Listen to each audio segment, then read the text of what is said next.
We're going to look at a few examples of using multi-step factoring to factor cubics and quartics.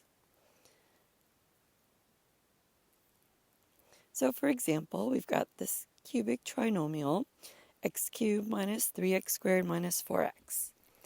Now whenever we try to factor, we should always look to see if we can factor out a GCF.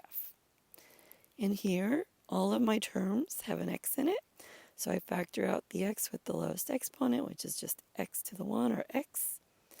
X cubed divided by x is x squared. Negative 3x squared divided by x is negative 3x.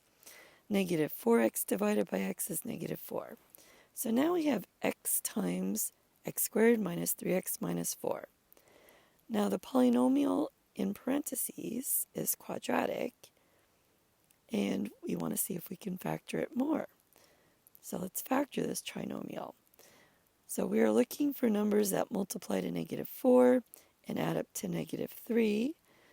Those would be negative 4 and 1. Negative 4 times positive 1 is negative 4. Negative 4 plus 1 is negative 3. So because this is a trinomial where a equals 1, I can go right to the parentheses and use my negative 4 and plus 1 to fill in the parentheses.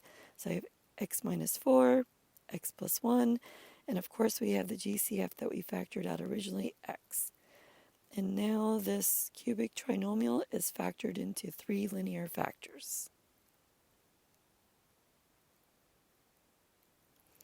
Let's look at a second example. Here we have a quartic polynomial. So I have 15x to the 4th plus 11x cubed plus 2x squared. But just like before, is there a GCF that we can factor out? Looking at all 3 terms, we see x's in all 3 terms, and we will factor out the x with the smallest exponent, which is an x squared. When we do that, 15x to the 4th divided by x squared is 15x squared. 11x cubed divided by x squared is 11x. And 2x squared divided by x squared is 2. So now we have a trinomial, and we will factor this trinomial. Okay, so we are looking for numbers that multiply to 15 times 2 or multiply to 30 and add up to 11. Those numbers would be 5 and 6. But because a does not equal 1 here, the number in front of x squared is 15, we need to expand out the middle term and then use factoring by grouping. So I have 15x squared plus 5x plus 6x. Combined they make the 11x, and then plus 2 stays the same. And we do still have that x squared that we originally factored out. I'm just going to keep carrying it down. So now let's split our terms in half. And if we look for a GCF out of the first 2 terms, we have 5x. And 15x squared divided by 5x is 3x. 5x divided by 5x is 1. Then if I look at 6x and 2, my GCF is 2, and it's positive since my third term is positive. 6x divided by 2 is 3x. 2 divided by 2 is 1. We notice, and of course we have our x squared that we originally factored out. So we do notice that we have a common binomial factor.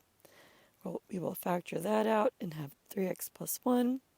And then in our second parentheses, we'll have 5x plus 2. And then we will bring down our original GCF that we factored out, the x squared.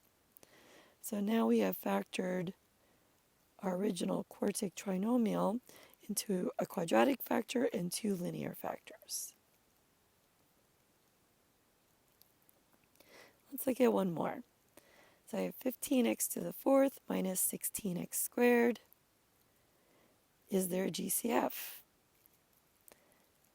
Again, we see x's in both terms. We have a binomial this time. So we will factor out the x with the lowest exponent, which is x squared. 25x to the 4th divided by x squared is 25x squared. Negative 16x squared divided by x squared is negative 16. And now we will factor the difference of squares. because in parentheses we have two perfect squares with a subtraction symbol in between. So I'll separate into two parentheses. The square root of 25x squared is 5x. The square root of 16 is 4. And one gets a plus, one gets a minus. And of course our original GCF comes down as well. So now we have factored this quartic binomial into a quadratic factor and two linear factors.